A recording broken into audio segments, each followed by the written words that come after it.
Bienvenue à tous pour le 9e épisode de notre émission, qui est le deuxième consacré au FMA. Plus de temps à perdre, nous entrons directement dans le vif du sujet, au programme 4 combats.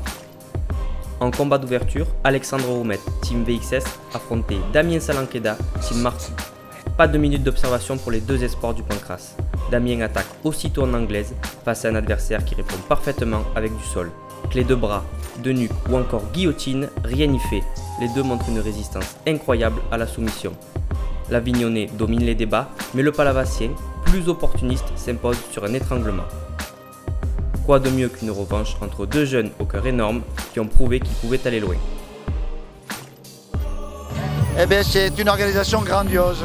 Elle dépasse de loin la notoriété de Palavas, elle va bien au-delà. Bientôt, on parlera de Clément Marcoux dans toute la France.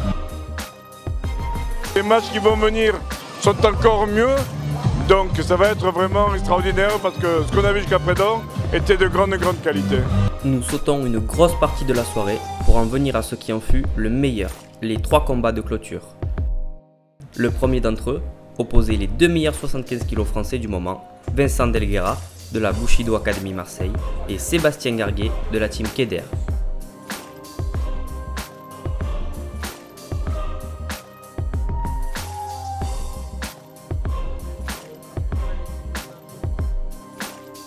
On s'attend à une grosse confrontation entre les deux hommes.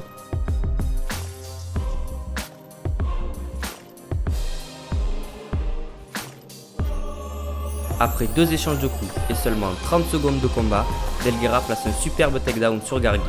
Au sol, il suffira d'un mauvais déplacement du Marseillais et d'un superbe mouvement de Garguet pour verrouiller une clé de talon qui lui offre la victoire en moins d'1 minute. Combat trop court, une revanche serait appréciée. Place maintenant à l'élite internationale. First time in France, first time Europe, I'm really excited, yeah, thank you. Le costaricain Aranik Montero affrontait l'américain de la team Keder, Alberto Crane.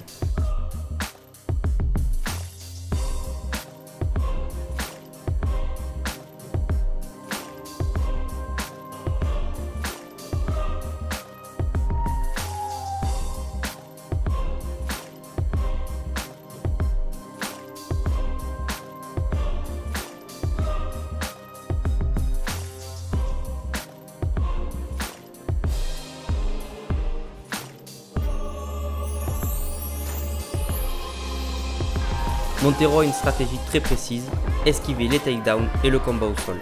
Il touche Crane à plusieurs reprises debout, notamment avec un superbe Superman Punch. Mais l'américain persiste dans ses takedowns et une fois au sol, il copie son ami Sébastien Garguet et place lui aussi une clé de talon qui lui offre la victoire au terme d'un combat qu'il ne dominait pas.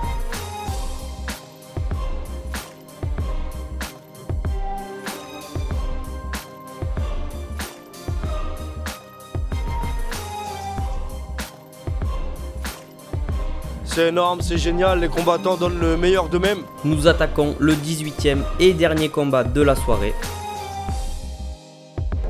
Oh, bonjour. Oh. Espérons que le combat soit détonnant et que ça vous plaise. Yes, first time France. Les 17 précédents étaient grandioses, mais là, Clément Marcoux a fait très fort.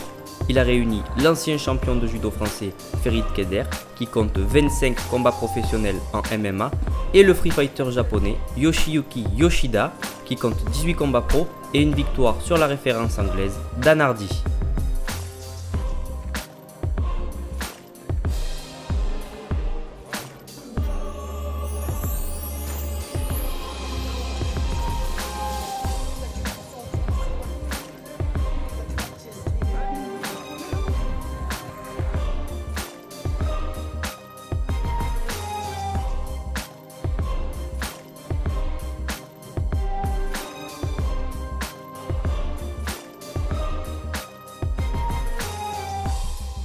Le combat débute plus calmement que les deux précédents. Les deux fighters se jaugent avec quelques jambes et un passage rapide au sol. Le japonais trouve la faille en milieu de premier round en piquant son adversaire à la mâchoire et en l'assénant de coups dans le coin français. Keder ne répondant plus, l'arbitre stoppe le combat et Yoshida remporte la ceinture de champion du monde du FMA. Diego pour le FMA. Fighting Marco Arena. Zblex! Donc je vous remercie encore vraiment tout le monde du fond du cœur. A bientôt dans le prochain épisode consacré au tournoi de Kretz d'Anthony Perrin.